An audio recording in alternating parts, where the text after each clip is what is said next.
Depuis Laval, Québec, bienvenue sur Groove Station Canada TV. Musique, culture, sport, actualité, ça se passe ici. Groove Station Canada TV, c'est votre TV.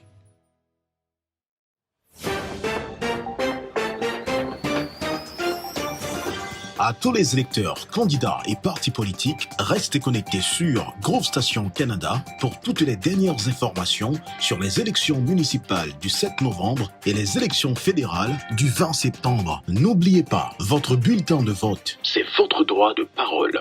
Débat, opinion, toute l'actualité sur Groove Station Canada. Groove Station Canada TV, le chemin de l'information.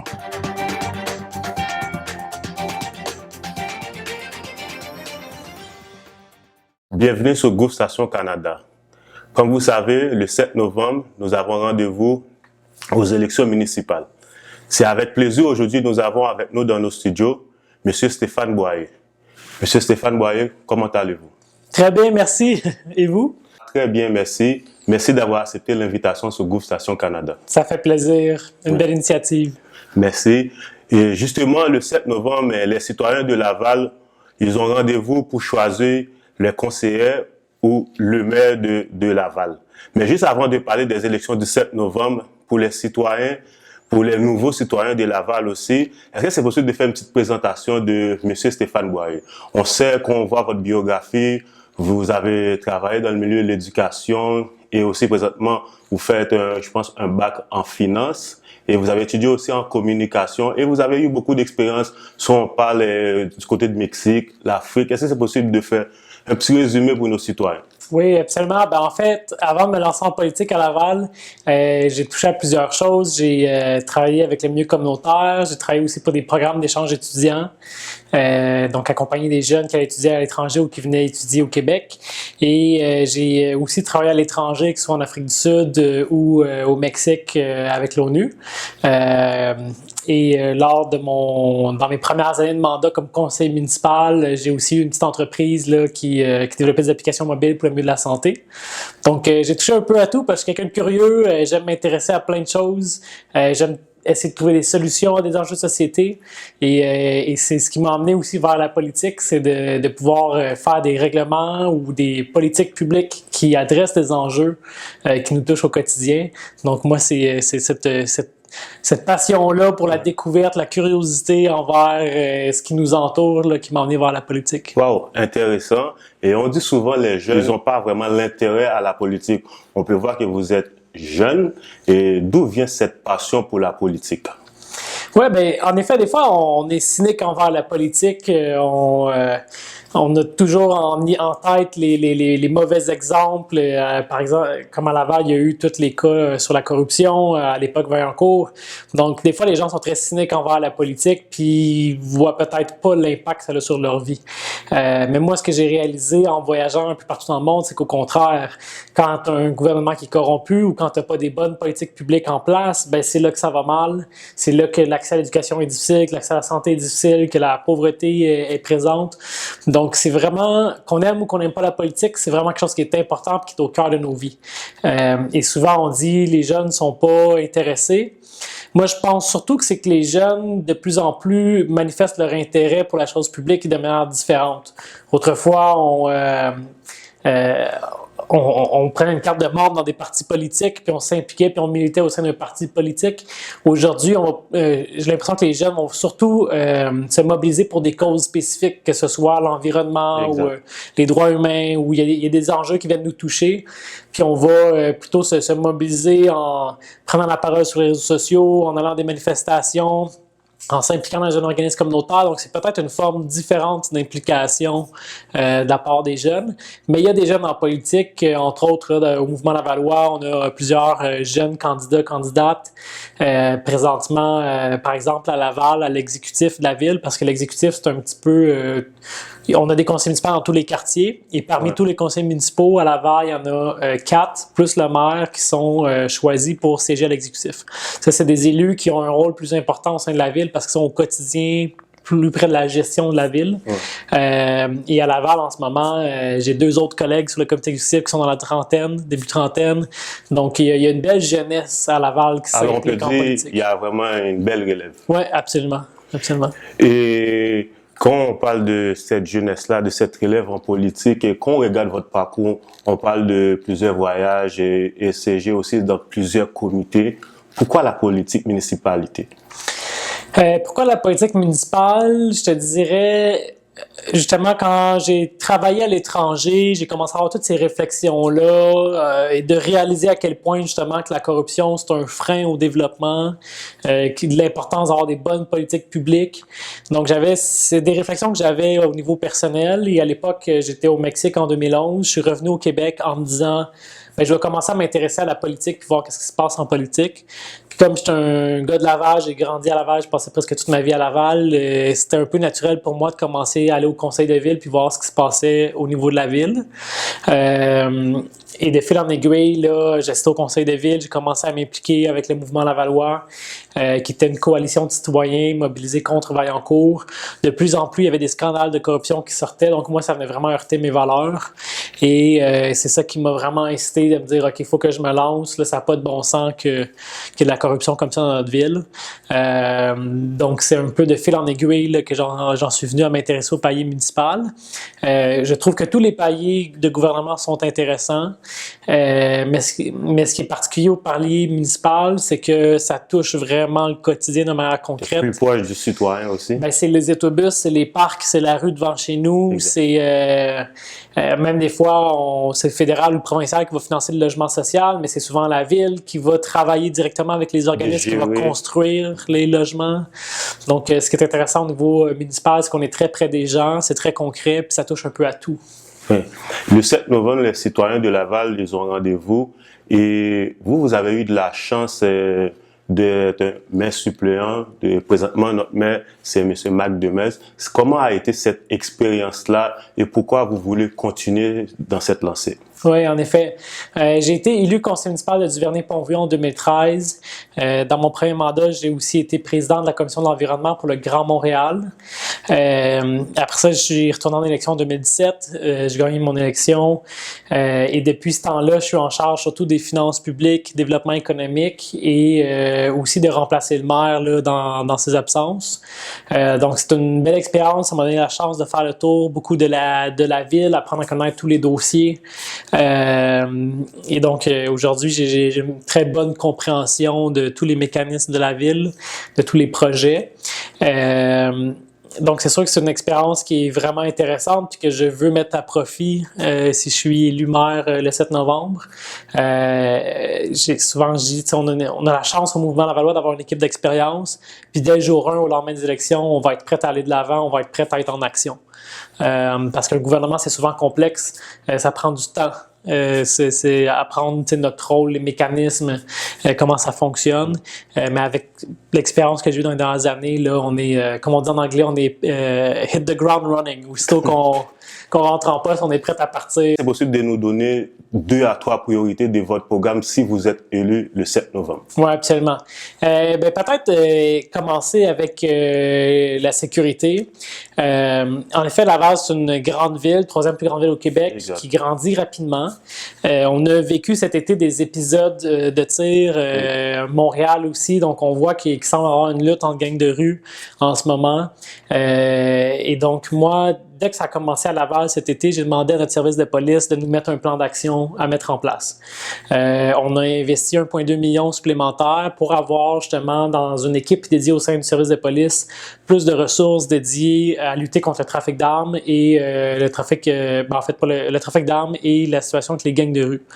D'ailleurs, Québec a aussi annoncé un programme, l'opération Centaure, dans lequel il investit 90 millions, dont une part va venir à Laval pour avoir des ressources supplémentaires. Aussi pour que le service de police de Laval collabore bien avec la Sûreté du Québec, avec la Ville de Montréal, parce que le trafic d'armes, mais ça ne s'arrête pas à une rivière ou à une limite administrative. Exact. Donc, il faut qu'on ait une approche concertée, collaborative.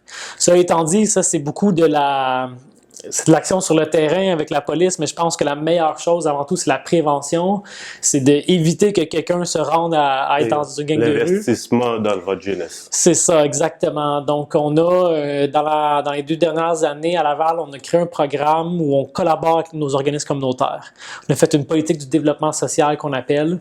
Le but, c'est d'avoir justement des programmes solides de lutte à l'itinérance, à la pauvreté, avoir des activités pour nos jeunes.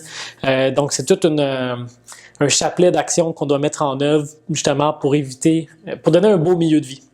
Puis pour éviter qu'un jeune se retrouve dans une gang de rue. Dans le cadre de notre programme électoral, une des choses qu'on veut faire, entre autres, c'est avoir une subvention pour les jeunes qui viennent de quartiers défavorisés qui puissent s'inscrire à des activités sportives, de loisirs ou culturelles.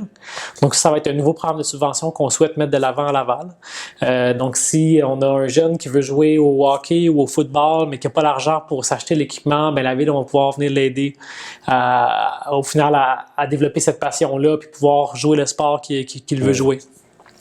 On souhaite aussi mieux supporter les organismes communautaires. Traditionnellement, c'est du ressort du gouvernement du Québec d'investir dans des organismes qui, par exemple, en termes de violence conjugale, de lutte à l'itinérance, de santé mentale, des choses comme ça relève beaucoup du gouvernement du Québec et les villes s'en mêlent pas trop. Nous, à Laval, on a une bonne situation financière, ça va bien l'économie à Laval, donc personnellement, moi, je crois qu'on peut investir dans ce domaine-là. Et ce qu'on va vouloir faire, c'est faire des ententes avec Québec parce qu'on veut être sûr que si Laval, on met 1 million par exemple, pour la lutte contre la toxicomanie, que Québec ne va pas retirer son argent de l'autre côté en disant « Ah, ben là, la Ville de Laval couvre le besoin. » Donc, on va s'assurer de dire, ben si on met 1 million de plus sur la table, est-ce que vous en mettez 1 million de plus sur la table pour faire un effet de levier? Donc ça va être quelque chose, un engagement fort qui, pour les organismes, là, vient vraiment changer la donne. Ouais, intéressant. Justement, pendant qu'on parle de l'économie, des organismes, on ne va pas oublier les entreprises. On sait que la pandémie a coupé beaucoup de jambes des entrepreneurs. Et dans votre programme, comment vous aidez ces entrepreneurs-là déjà à Pont-Vieux-du-Vernet? Et si vous êtes élu le 7 novembre, quels sont les points principaux que vous allez pouvoir mettre en avant pour aider ces entrepreneurs? Oui, absolument. Déjà avec la pandémie, on a mis de l'avant en 2020 un plan de relance économique. Donc, au plus fort de la pandémie, on a concerté le milieu puis on a mis un plan de l'avant sur 2 ans, un plan dans lequel on a injecté 20 millions de dollars pour supporter nos entreprises. Il y avait toute une série d'actions, que ce soit d'aider les entreprises à faire le virage numérique, pouvoir faire de la vente en ligne, des choses comme ça. On a des subventions pour les entreprises qui souhaitent s'automatiser ou acheter du nouvel équipement plus moderne. On collabore aussi avec la Chambre de commerce pour mettre en place un programme d'économie circulaire qui va aider les entreprises de se partager les matières premières, donc que les déchets de un deviennent la matière première de l'autre. Donc, toute une série d'actions comme ça qui est mise en œuvre. Là, ce qu'on voit beaucoup dans le milieu, en fait, au niveau économique en ce moment, c'est la pénurie de main-d'œuvre. Que ce soit une usine, un restaurant, un café, partout où on va, les entreprises manquent de main-d'œuvre, manquent d'employés. Donc ça, c'est un gros enjeu en ce moment. Évidemment, les solutions ne sont pas évidentes. Il y a 2 choses qu'on peut faire. On peut soit augmenter la population, donc le bassin de main-d'œuvre. Ça passe beaucoup par l'immigration ou la natalité. Donc, c'est pas un levier, la ville n'a pas le contrôle là-dessus. Augmentation du salaire aussi, des fois, quand c'est plus intéressant aussi. Exactement. Mais c'est sûr, Laval, nous, on n'a pas de levier là-dessus. Par contre, là où on peut agir, c'est de faire la promotion de Laval pour attirer la main-d'œuvre chez nous. Donc, que ce soit quelqu'un qui émigre, qui vient de l'international, qui s'en vient au Québec, l'amener à choisir Laval, ou que ce soit quelqu'un ailleurs au Québec qui décide de venir dans le Grand Montréal, quelqu'un qui vient du Saguenay, de la Gaspésie, un jeune qui décide de venir s'installer dans la grande région de Montréal, mais de s'assurer qu'il vienne à Laval plutôt qu'ailleurs, justement pour avoir la nouvelle main-d'œuvre pour nos entreprises. Donc, on souhaite mettre de l'avant un programme de promotion de notre région, puis aider les gens qui choisissent Laval à trouver un logement, à trouver un emploi, à s'intégrer dans la société, à rencontrer des organismes avec lesquels ils pourraient s'impliquer. Justement, pendant qu'on parle de promouvoir Laval et aider les gens à trouver un logement. On sait que cet été, pendant des années aussi, soit du côté de Laval, Montréal, les logements, c'est un problème. Oui. Les gens, ils ont de la misère à payer un appartement parce que ça devient de plus en plus cher ou même acheter une propriété. Et est-ce que dans votre programme, il y aura plus de logements sociaux? Oui, bien en fait, on a 2 mesures très importantes au niveau du logement. Premièrement, à chaque élection, quand on parle du logement, le premier réflexe des villes, c'est de dire on va investir plus dans le logement social.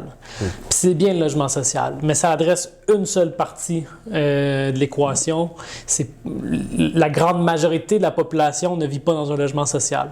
Donc nous, on va aller plus loin. On veut évidemment continuer les démarches pour avoir plus de logements sociaux sur notre territoire, mais on se pose la question, on dit, OK, mais qu'est-ce qu'on peut faire pour que l'habitation soit plus accessible de manière générale pour tout le monde, peu importe que tu sois locataire, propriétaire. À mon sens, on doit réussir 2 objectifs. Un, pouvoir construire des logements à moindre coût. Si ça coûte 400 000 construire une maison, ça va toujours rester élevé. Mais l'autre chose, c'est s'assurer aussi qu'il y a une adéquation entre l'offre et la demande. Parce que s'il y a plus d'acheteurs que de maisons qui se construisent, ça fait une surenchère. C'est ça qu'on voit depuis un an, une surenchère incroyable dans les prix. Donc, on est prêts, nous, à revoir les règles du jeu.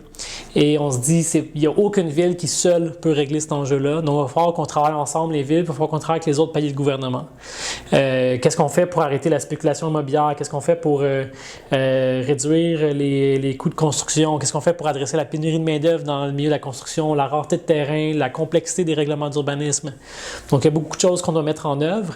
J'ai d'ailleurs déjà fait une annonce avec Catherine Fournier, qui est la principale candidate à la mairie pour Longueuil. Donc, si élu, Laval et Longueuil vont travailler ensemble pour faire une rencontre avec aussi, nous l'espérons, Québec et d'autres municipalités. Donc ça, c'est un. Deuxième chose qu'on veut faire par rapport au logement, c'est faire un programme d'accès à la propriété et au logement.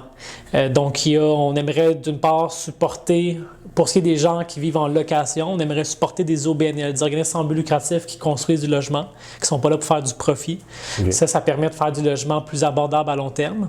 Donc, on veut les supporter et on veut avoir un programme qui aide les gens, surtout les jeunes familles, les premiers acheteurs qui veulent devenir propriétaires, à acquérir une propriété en les aidant avec la mise de fonds au départ. Ouais, ce serait très génial.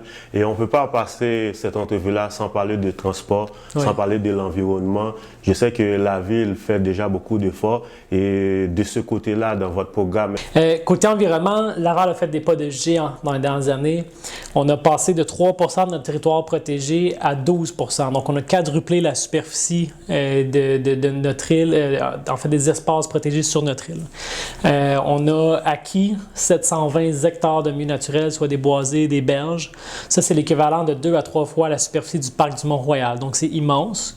Donc, évidemment, le but, c'est de protéger ces milieux-là. Nous, on souhaite continuer dans cette direction-là. On s'engage à investir 100 millions pour l'acquisition et la mise en valeur de milieux naturels.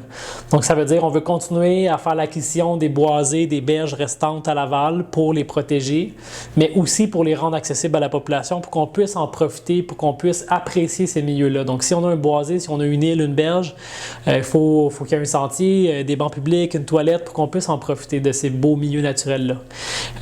Et je pense que quand on réussit à apprécier la beauté de l'environnement qui nous entoure, ça nous incite encore davantage à y faire attention, à la protéger. Exact. Donc, on veut investir de manière importante à ce niveau-là.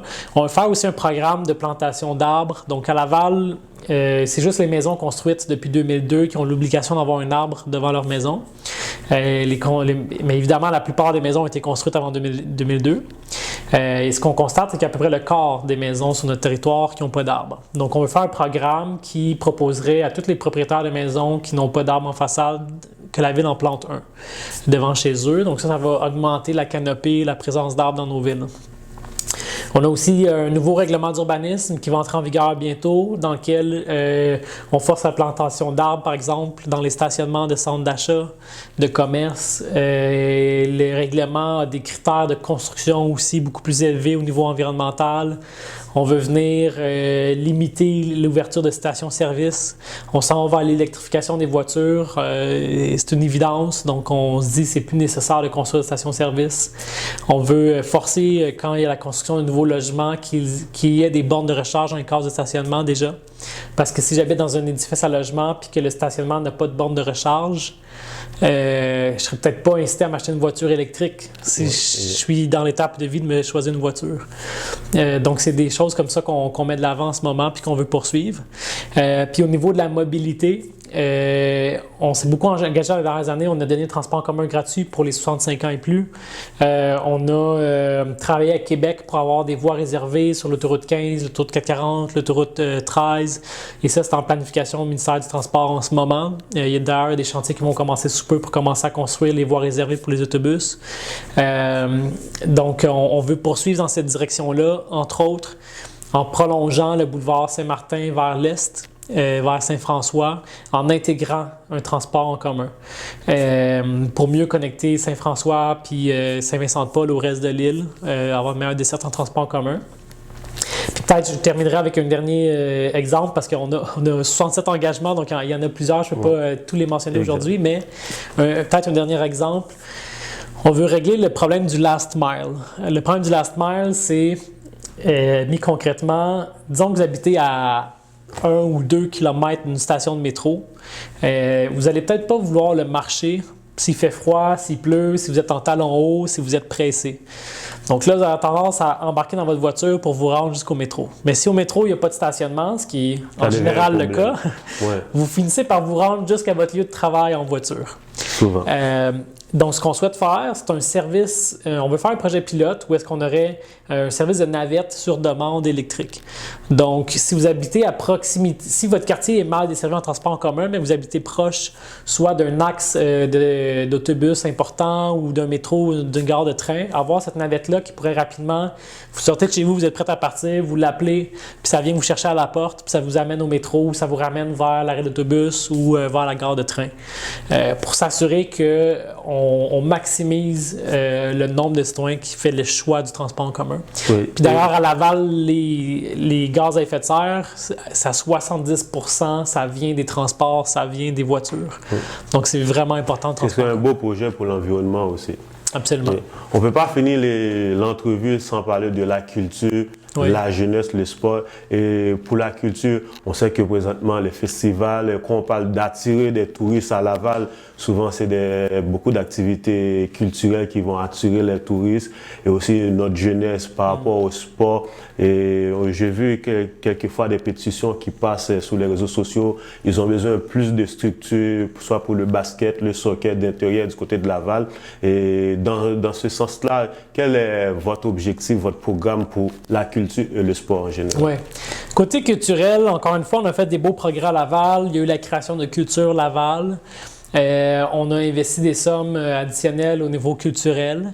D'ailleurs, on a un projet d'un complexe culturel près du Cégep Montmorency. Le but de cet endroit-là, on veut créer une grande bibliothèque, mais ça va être beaucoup plus qu'une grande bibliothèque. C'est un endroit qui va accueillir une quinzaine d'organismes qui œuvrent en culture ou en art. Ils vont avoir des bureaux, ils vont pouvoir faire de la création artistique, ils vont pouvoir faire des présentations, il va y avoir des salles d'exposition. Donc, ça va être vraiment un gros hub culturel à Laval. Ce qu'on souhaite faire également dans notre plateforme, c'est favoriser la présence d'art et de culture dans nos quartiers, dans nos parcs. Donc, avoir des endroits comme des places publiques, avoir des berges, des parcs où on peut avoir des performances artistiques ou avoir des groupes qui vont animer les lieux. Puis pour ce faire, on va entre autres mettre de l'avant un programme de financement. Donc, si un organisme ou un artiste veut proposer que ce soit de l'art urbain, de la musique, du théâtre sur une berge, peu importe. Ouais, une place. Il y aura exactement des appels à projets où ils vont pouvoir soumettre leur idée, puis on va choisir les meilleures idées qu'on va financer. L'autre chose au niveau des sports, Laval, on a beaucoup investi dans les dernières années. Laval n'avait pas vraiment de plan d'entretien de ses infrastructures sportives. Puis Laval s'est développé très vite dans les années 70, dans les années 80. Donc on a construit à cette époque-là beaucoup de parcs, beaucoup d'arénas, beaucoup d'infrastructures qui n'ont jamais vraiment été entretenues. Puis là, ils sont tous en train de... Ils arrivent en fin de vie ou du moins ont besoin de rénovations importantes. Donc, dans les dernières années, on a concentré nos énergies à rénover ce qu'on avait. Nos parcs, nos arénas, nos terrains de baseball, nos terrains de tennis. Là, la prochaine étape, on va bientôt avoir terminé tout ça. La prochaine étape, c'est construire des nouvelles infrastructures parce que la population grandit rapidement. Donc, on a besoin de plus de piscines, on a besoin de plus de gymnases pour le basket, les sports intérieurs, etc. Donc, ce qu'on souhaite, là, c'est travailler avec des partenaires, que ce soit des écoles, des cégeps, des associations sportives ou autres, pour construire justement des nouvelles infrastructures là, à Laval. Merci beaucoup et j'espère que toutes ces réalisations, on va pouvoir les voir, surtout pour cette jeunesse. On sait que présentement, cette jeunesse est en difficulté et pour pouvoir les aider, c'est vraiment les donner du temps, de les donner des activités et j'espère que vous allez pouvoir réaliser toutes ces attentes si vous êtes élu le 7 novembre. Justement, les citoyens, vous avez le choix de voter pour M. Stéphane Boyer ou d'autres candidats le 7 novembre. Et si les gens aimeraient ça avoir des informations, soit pour faire du bénévolat, pour vous contacter, et comment on peut vous rejoindre? Oui, bien les gens, s'ils souhaitent plus d'informations sur notre plateforme électorale, je vous invite à venir sur notre site internet, mouvementlavallois.org. Vous pouvez également suivre ma page Facebook, Stéphane Boyer, candidat à la mairie de Laval. Je publie régulièrement de l'information sur ce qui se passe. Et que ce soit via Facebook ou notre site internet, vous pouvez nous contacter si vous voulez vous impliquer. Puis c'est important, entre autres, que les jeunes s'impliquent. Laval, il y a un très bas taux de votation. Les gens votent à moins de 40%. Puis pourtant, le municipal a un impact direct dans nos vies. Donc, si vous êtes d'accord pour poser des gestes ambitieux pour l'environnement, pour renouveler nos infrastructures sportives, si vous voulez plus de transports en commun, je vous invite à vous impliquer avec le mouvement Lavallois. Contactez-nous par courriel, par Facebook, par téléphone. Puis on a besoin de bras d'ici au 7 novembre, que ce soit pour faire du porte-à-porte, faire des appels, nous aider de différentes façons. Donc, gênez-vous pas, ça va nous faire plaisir. Puis au mouvement Lavallois, on est une belle grande famille, on est une grande équipe, on a du plaisir ensemble. Donc, c'est une belle expérience à vivre en soi, là, de vivre une campagne. Merci beaucoup, M. Boyer, ça a été un plaisir. Mais merci à vous. Merci beaucoup, c'était M. Stéphane Boyer sur Groupe Station Canada. On vous donne rendez-vous pour une prochaine émission. Vous suivez Groupe Station Canada TV. Musique, culture, sport, actualité. Ça se passe ici. Groupe Station Canada, le chemin de l'information.